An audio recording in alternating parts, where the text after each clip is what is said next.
Bismillahirrahmanirrahim. Assalamualaikum everyone. How are you all? I hope you all are fine. My name is Ifat Jahan and आज हम FSC part 1 का chapter number 2 discuss करने जा रहे हैं जिसका नाम है बायोलॉजिकल मॉलिक्यूल्स। सबसे पहले मैं आपको इस टर्म से फेमिलियर करूंगी कि ये टर्म है क्या, और फिर मैं आपको थोड़ा सा इस चैप्टर का ओवरव्यू देती जाऊंगी कि इस चैप्टर में हमने किन किन टॉपिक्स को जो है वो डिटेल से डिस्कस करना है। सबसे पहले आप बायोलॉजिकल मॉलिक्यूल समझें कि बायोलॉजिकल मॉलिक्यूल्स कौन कौन से होते हैं। आपने बायो एलिमेंट्स पीछे पढ़ा होगा, आपको पता था 16 बायो एलिमेंट्स हैं, और आपको ये भी पता है कि जब एलिमेंट्स मिलते हैं तो मॉलिक्यूल बनता है, जब बायो एलिमेंट्स मिलेंगे तो बायोलॉजिकल मॉलिक्यूल्स बनेंगे। क्लियर है, ये टर्म आपको क्लियर होगी। अब हम डिस्कस करेंगे कि इस चैप्टर में हमने एक्चुअली बायोलॉजिकल मॉलिक्यूल्स को वन बाय वन डिटेल से डिस्कस करना है। किन बायोलॉजिकल मॉलिक्यूल्स को, वो जरा मैं आपसे टर्म डिस्कस करती हूँ। सबसे पहले हम carbon, water, carbohydrates, proteins, lipids, nucleic acid जैसा कि आरएनए हो गया, डीएनए हो गया, इन सारी टर्म्स को डिटेल से इंशाल्लाह वन बाय वन डिस्कस करते जाएंगे इस चैप्टर में। चलें जी, ये तो हो गया थोड़ा चैप्टर का ओवरव्यू। आज हम फिर अपना नेक्स्ट, आज का जो फर्स्ट टॉपिक है आपके चैप्टर का, वो स्टार्ट करते हैं। चलें जी, नेक्स्ट स्लाइड पे आप देखें, आपको टॉपिक जो है वो अंदाजा हो गया हमने क्या पढ़ना है। इंट्रोडक्शन ऑफ बायोकेमिस्ट्री हमने डिस्कस करना है। सबसे पहले मैं आपको बताऊंगी कि इस टॉपिक में अब हमने किन किन टर्म से जो है वो फेमिलियर होना है। सबसे पहले हम लोग देखेंगे कि बायोकेमिस्ट्री की डेफिनेशन, फिर हम इसकी इंपॉर्टेंस या सिग्निफिकेंस भी कह सकते हैं, फिर हम इसकी एग्जांपल्स, फिर ऑर्गेनिक कंपाउंड और इनऑर्गेनिक कंपाउंड्स कौन कौन से होते हैं उनकी एग्जांपल्स डिस्कस करेंगे, फिर मेटाबॉलिज्म क्या होते हैं, इनके जो 2 डिफरेंट प्रोसेसेस हैं, एनाबॉलिज्म, कैटाबॉलिज्म, इन सबको जो है वो वन बाय वन डिटेल से आज की इस लेक्चर वीडियो में डिस्कस करेंगे। चलें जी, आपको इंटरेस्ट डेवलप हो गया कि हमने किन किन टॉपिक्स को आज स्टडी करना है। स्टार्ट करते हैं with the definition of biochemistry. कह रहे हैं कि जी biochemistry is a branch of biology which deals with the study of chemical components and reactions taking place in living organism. देखिए, बायोकेमिस्ट्री कहते हैं कि the study of biological molecules, ठीक है, इसको बायोकेमिस्ट्री भी कहते हैं। अगर हम थोड़ी सी इसकी डिटेल देखें तो बायोकेमिस्ट्री में हम लोग 2 चीज़ों को स्टडी करते हैं। एक, जितने केमिकल कंपोनेंट्स, अगर मैं स्पेशल यहाँ बता दूं तो बायोकेमिकल कंपाउंड्स हम कह सकते हैं, क्योंकि हम बायोलॉजी पढ़ रहे हैं तो जितने भी बायोकेमिकल कंपाउंड्स हैं ना जो लिविंग ऑर्गेनिज्म में मौजूद हैं, जैसा कि मैं आपको एग्जांपल बता दूं, प्रोटीन हो गया, कार्बोहाइड्रेट्स हो गए, लिपिड्स हो गया, हमारे लिविंग ऑर्गेनिज्म के कंपोनेंट्स हैं ना, तो इनको हम स्टडी करते हैं डिटेल से इस ब्रांच में। दूसरी चीज़ हम जो डिस्कस करते हैं वो होते हैं रिएक्शंस जो लिविंग ऑर्गेनिज्म की बॉडी में टेक प्लेस हो रहे होते हैं। जैसे कि मैं आपको एग्जांपल दे दूं तो फोटोसिंथेसिस हो गया, रेस्पिरेशन हो गया, डाइजेशन हो गया, इसके अलावा मसल कंट्रैक्शन हो गए। तो ये कुछ ऐसे रिएक्शंस हैं जो लिविंग ऑर्गेनिज्म की बॉडी में साइड बाय साइड हो रहे होते हैं, तो इनकी स्टडी हम बायोकेमिस्ट्री में जो है वो डील करते हैं। आप कह सकते हैं बायोकेमिस्ट्री में हम इसको स्टडी करते हैं। चलें, ये तो होगी डेफिनेशन। अब हम इसके सिग्निफिकेंस को देखते हैं।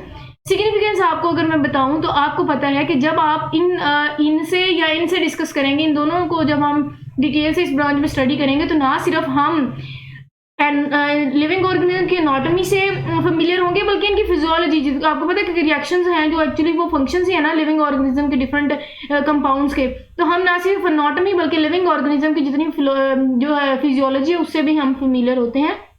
Because all of the structure of an organism है बायोकेमिकल ऑर्गेनाइजेशन।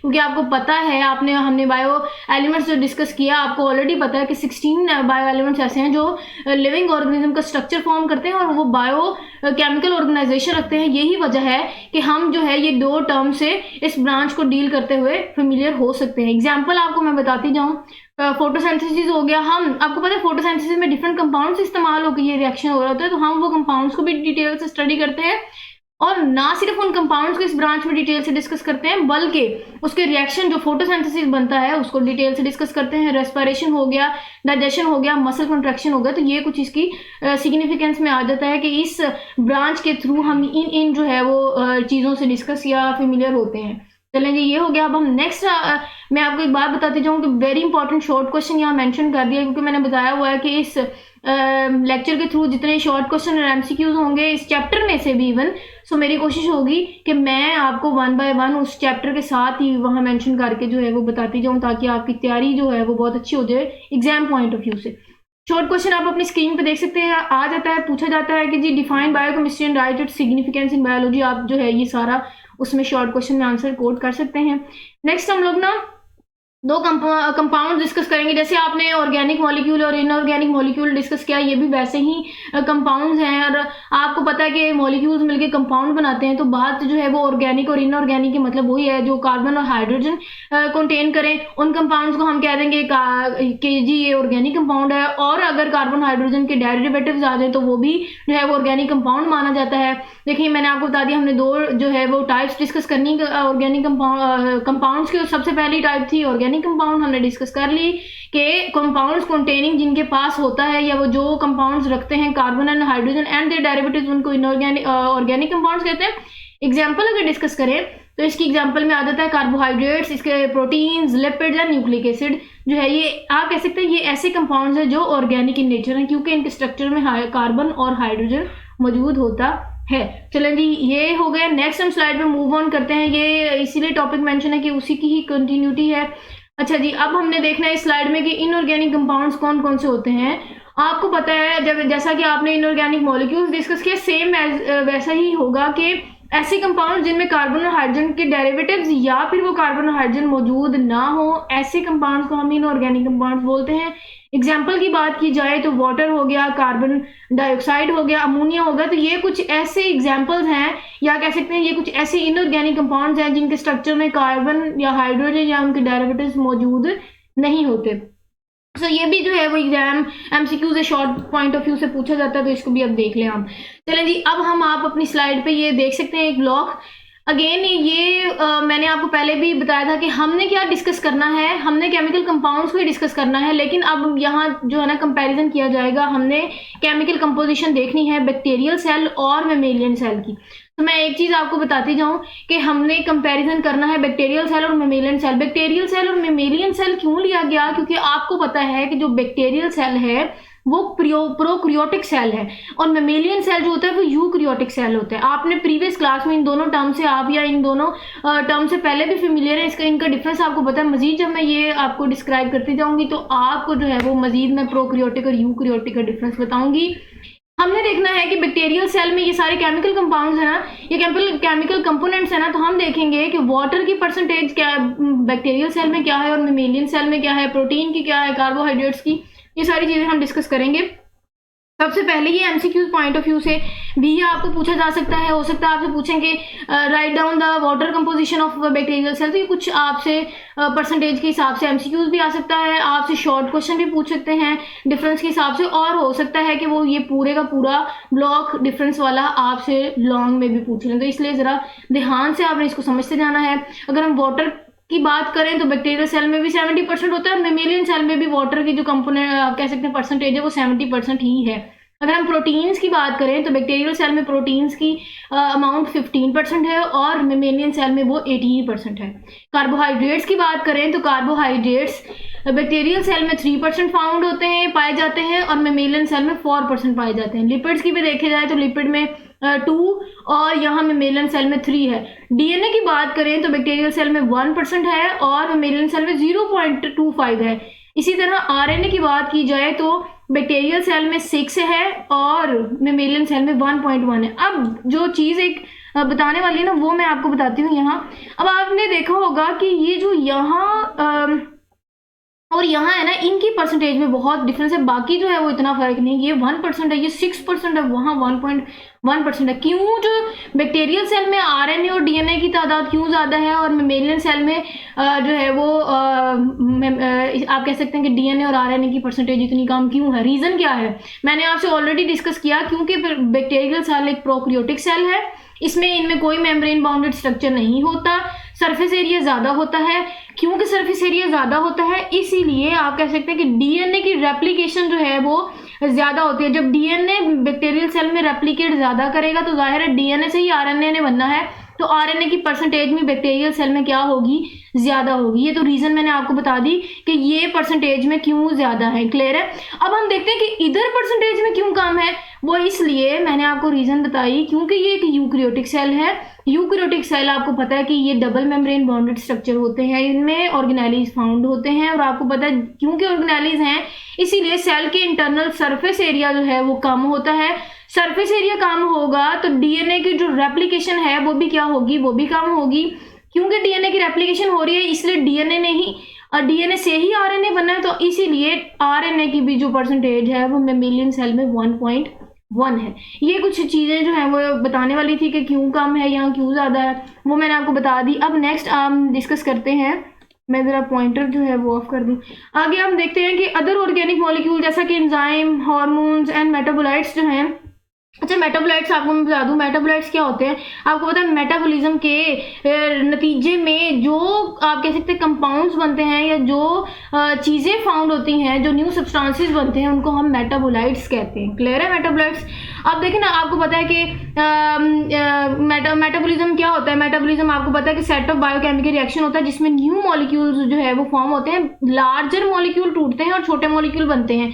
जो छोटे मॉलिक्यूल आप कह सकते हैं कि जो छोटे मॉलिक्यूलर कंपाउंड्स मेटाबॉलिज्म की रिएक्शन से बनते हैं उसको हम मेटाबोलाइट्स कहते हैं। क्लियर हो गया। अब हमें इन सारे ऑर्गेनिक मॉलिक्यूल्स की परसेंटेज बैक्टीरियल सेल में देखनी है, वो 2% है, और मेमेलियन सेल में देखनी है तो वहां भी 2% है। अब अगर इनऑर्गेनिक आयंस की बात करें, जैसा कि आपकी बुक में लिखा हुआ है, ये सारे इनऑर्गेनिक आयंस जो हैं बैक्टीरियल सेल में भी 1% है और मेमेलियन सेल में भी 1% है। अब अगर हम इनको टोटल करें, इनकी परसेंटेज को टोटल करें तो वो भी 100% है। हमने क्योंकि एक बैक्टीरियल सेल में ऑर्गेनिक, या आप कह सकते हैं कि ऑर्गेनिक नहीं, ना सिर्फ ऑर्गेनिक, इनऑर्गेनिक, बल्कि आप कह सकते हैं कि बैक्टीरियल सेल और मेमेलियन सेल में हमने केमिकल कंपोनेंट्स डिस्कस करने थे, तो ये सारे भी जो है वो 100% होंगे। और मेमेलियन सेल के भी आप इन सारे परसेंटेज को जब कंबाइन करेंगे तो वो 100% बनेगा। क्लियर है। आई थिंक ये ब्लॉग आपको अच्छे से क्लियर हो गया होगा। हम अपनी नेक्स्ट स्लाइड पे मूव करते हैं, जो कि है इसी टॉपिक की कंटिन्यूटी। और आप टॉपिक देख सकते हैं, हमने डिस्कस करना है मेटाबॉलिज्म। मैं जब मेटाबोलाइट्स आपको पढ़ा रही थी तब भी मैंने आपको ये टर्म जो है वो थोड़ी बहुत एक्सप्लेन की थी। अब मजीद इसको मैं बता दूं, मैंने आपको कहा मेटाबॉलिज्म होता है सेट ऑफ बायोकेमिकल रिएक्शन। हमारी बॉडी में जितने भी बायोकेमिकल रिएक्शंस होते हैं उनको हम मेटाबॉलिज्म बोलते हैं। और इसमें होता क्या है कि न्यू मॉलिक्यूल जो हैं वो बन रहे होते हैं। कैसे बन रहे होते हैं? क्योंकि जो लार्जर मॉलिक्यूल हैं वो टूटते हैं, और उन टूटने के नतीजे में जो छोटे मॉलिक्यूल बनेंगे या आप कह सकते हैं कंपाउंड्स बनेंगे, उनको हम कह सकते हैं मेटाबोलाइट्स, और पूरे के पूरे रिएक्शन को हम मेटाबॉलिज्म कहते हैं। क्लियर है। अब मैंने आपको बता दिया, अब हम इसके बारे में देखेंगे, और ना सिर्फ इसके बारे में बल्कि इनकी जो दो डिफरेंट टर्म्स होंगी इस रिलेटेड, एनाबॉलिज्म और कैटाबॉलिज्म, वो भी हम डिस्कस करते हैं। चलिए जी, मैंने आपको बता दिया, life of an organism depend upon the changeless chemical activities in itself. कह रहे हैं कि जितने भी लिविंग ऑर्गेनिज्म की जिंदगी में ना रुकने वाले केमिकल एक्टिविटीज, आपको पता है हर वक्त कोई ना कोई सेल में ना एक्टिविटी हो रही होती, कोई ना कोई प्रोसेस सेल जो है वो कर रहा होता है। वो चाहे आप कह सकते हैं कि फोटोसिंथेसिस का प्रोसेस कर रहा हो, रेस्पिरेशन का प्रोसेस कर रहा हो, या मेटाबॉलिज्म का प्रोसेस कर रहा हो। सो सेल में आप कह सकते हैं ना हर वक्त केमिकल एक्टिविटीज हो रही होती हैं।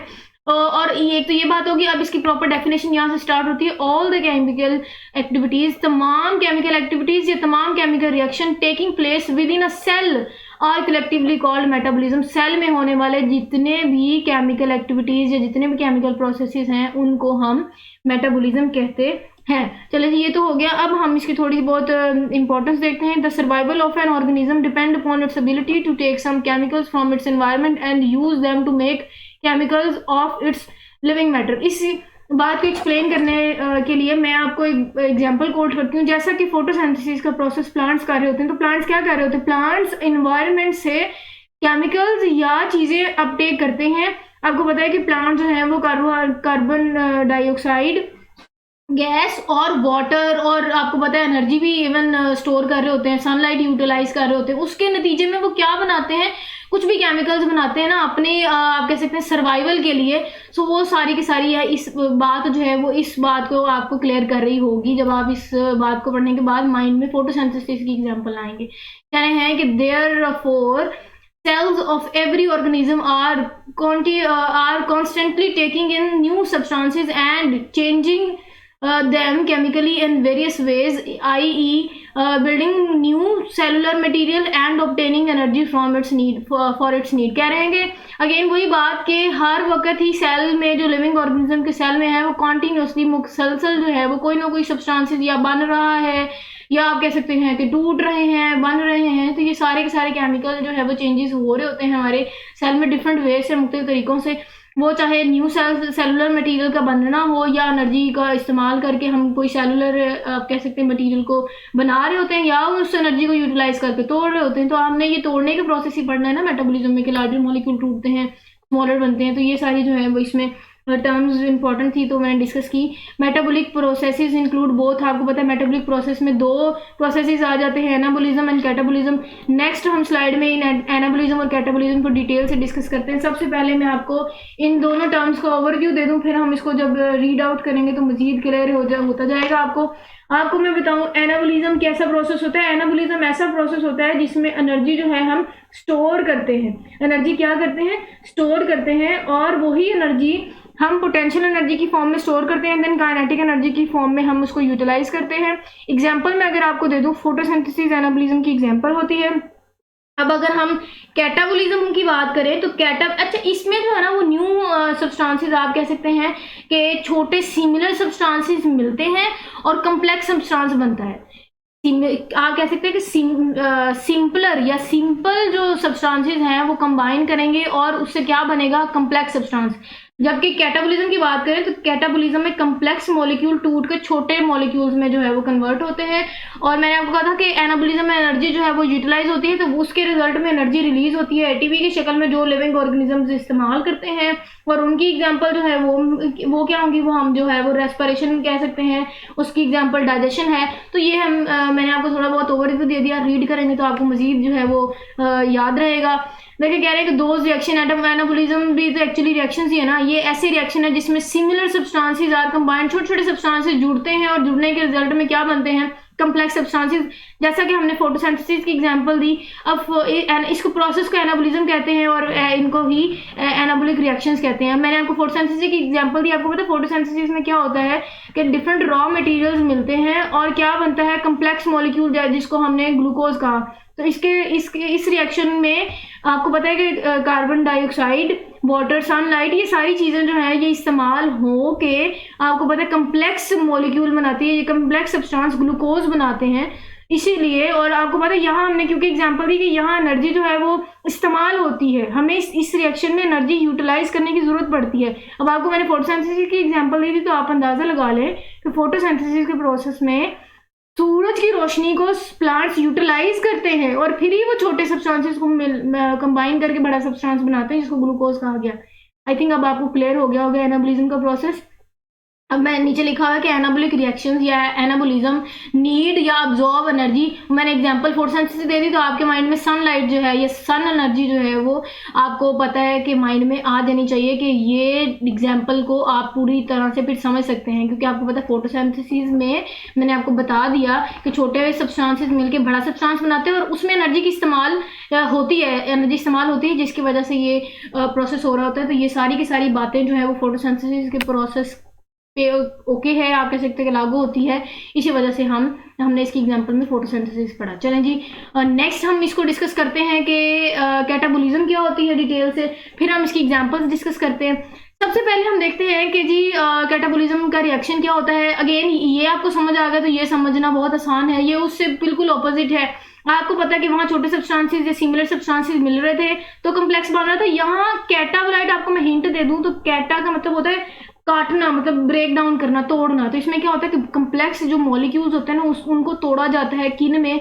सिमिलर वंस में। ठीक है, सिमिलर वंस में हमने कम्प्लेक्स मॉलिक्यूल्स को तोड़ना है और इस रिएक्शन में जिसमें हम कम्प्लेक्स मॉलिक्यूल को तोड़ के सिमिलर मॉलिक्यूल्स बनाते हैं उसको हम कैटाबॉलिक रिएक्शंस कहते हैं या कैटाबॉलिज्म कहते हैं। अब ऊपर क्या आती है? ऊपर हमें एनर्जी यूटिलाइज करनी चाहिए थी उस रिएक्शन को प्रोसीड करने के लिए। यहाँ क्या होती है? यहाँ एनर्जी रिलीज होती है इन दिस रिएक्शंस, एनर्जी जो है वो रिलीज होती है। वहाँ एनर्जी को हम यूटिलाइज करते थे, यहाँ एनर्जी रिलीज हो रही है और किस फॉर्म में भी होती है मैंने वो भी आपको बता दिया। एटीपी की फॉर्म में एनर्जी रिलीज होती है जो हम लिविंग ऑर्गेनिज्म अपने सर्वाइवल के लिए यूटिलाइज करते हैं।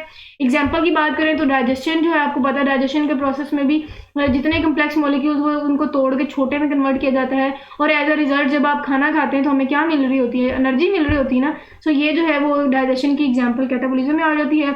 नेक्स्ट रेस्पिरेशन का भी सेम प्रोसेस है, वो भी जो है वो यहाँ आ जाता है। तो अब अगर हम यहाँ एक शॉर्ट क्वेश्चन जो है वो डिस्कस करते हैं इसमें शॉर्ट क्वेश्चन भी पूछा जाता है कि जी differentiate between anabolism and catabolism, ये बहुत इंपॉर्टेंट शॉर्ट क्वेश्चन है, ये आपने देख लेना है और इसकी आपने अच्छे से तैयारी कर लेनी है, पूछा जाता है एग्जाम पॉइंट ऑफ व्यू से।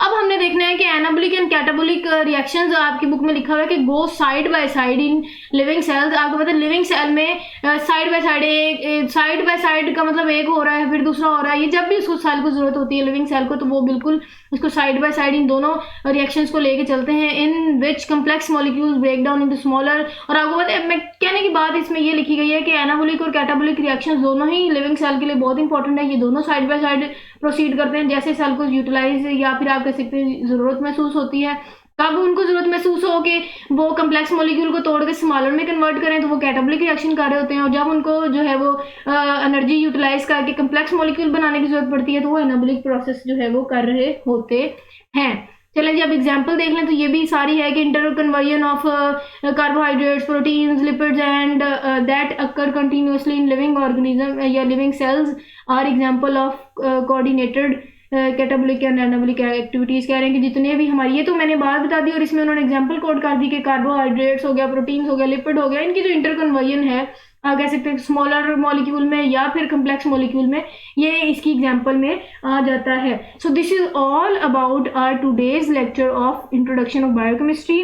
आई होप यहाँ तक आपको अच्छे से समझ आई होगी। हमने कुछ बहुत ही सिमिलर कह सकते हैं, सिमिलर इसलिए कहा क्योंकि एनाबोलिक और कैटाबोलिक रिएक्शन तकरीबन मिलते जुलते हैं, आप कह सकते हैं ऑपोजिट है, समझने में आसानी हो जाती है, और जब आपको एक समझ आ जाएगी तो दूसरा क्योंकि ऑपोजिट है तो आपको उसका आइडिया हो जाता है।